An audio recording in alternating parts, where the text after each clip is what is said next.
You know, I've come to a realization, guys. If you don't have ethics, you have to be unbelievably dumb to be broke. Because ripping people off is so easy. It's so unbelievably simple. And a lot of people comment in my videos like, oh man, I shouldn't be an engineer, I should be a scammer. No, of course not. Of course, I would never recommend that. But if you're a sociopath, if you have no morals, I don't understand. I don't understand why you're not balling. And today we're gonna talk about one of the simple ways to achieve fast financial freedom as a sociopath, as an insane person, as a predator on poor people. And that is the Ponzi scheme, the good old-fashioned Bernie Madoff.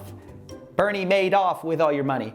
You know, like a lot of you, maybe I thought a few days ago that how big of a deal is this?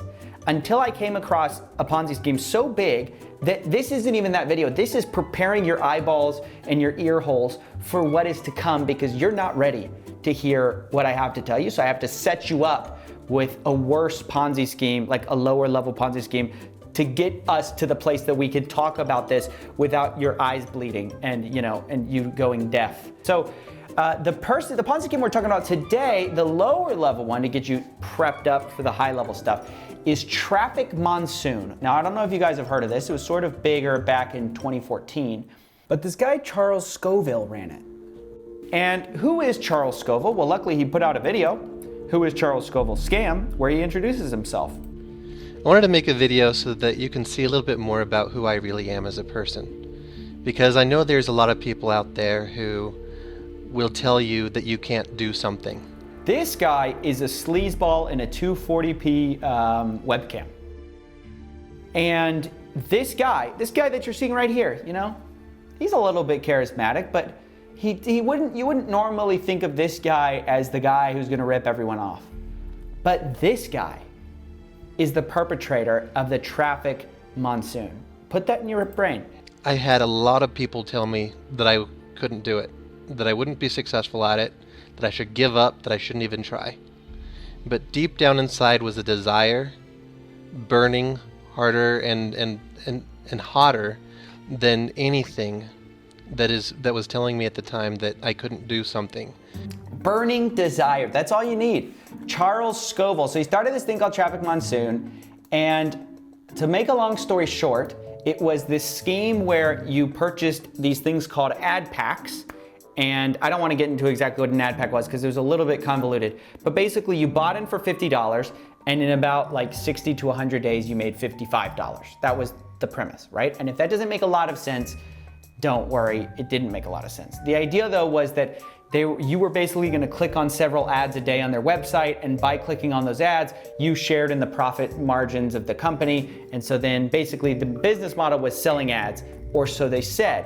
Now, the reason there should have been red flags is because it's like turning money into more money with no risk. How's that ever gonna happen? It never happens. What investors didn't know is the company was basically making nothing off of actual advertising, and what they were making all their money off of was selling the quote ad packs to would-be investors who thought they were gonna make $55 off of $50, you know, in a short amount of time.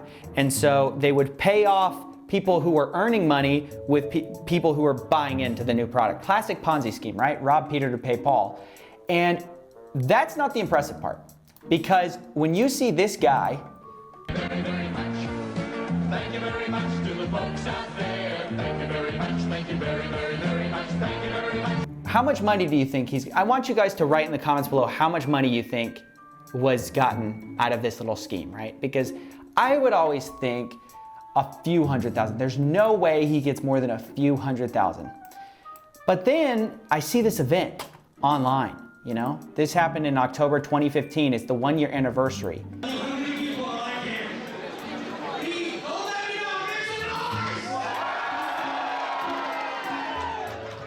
And this thing is like packed. It's like this packed auditorium, and there's these like sketchy signs that literally in Scrabble letters say, "Make money online."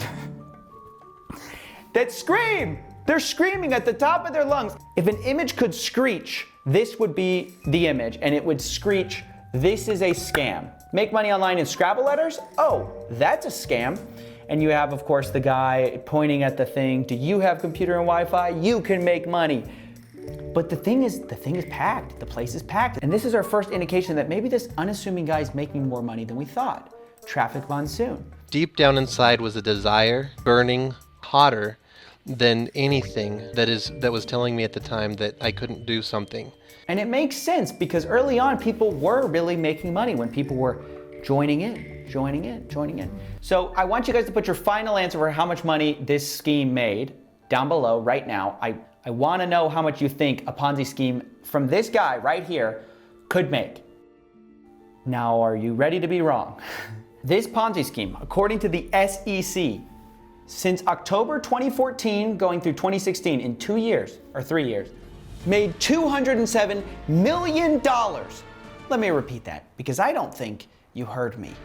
Traffic Monsoon made $207 million. The first sign that things were falling apart was PayPal froze his accounts and he decided, oh, I'm super excited to announce that I'm starting my own bank because it was the only bank that would accept him because everyone realized it was a Ponzi scheme until the SEC came in and they froze his accounts. And basically, he's been caught at this point.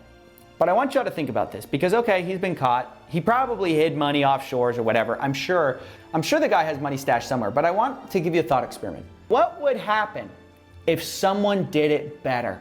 What would happen if someone was more clever, more slick, had a smoother operation, a better pitch than this garbage? What would happen if it was done right?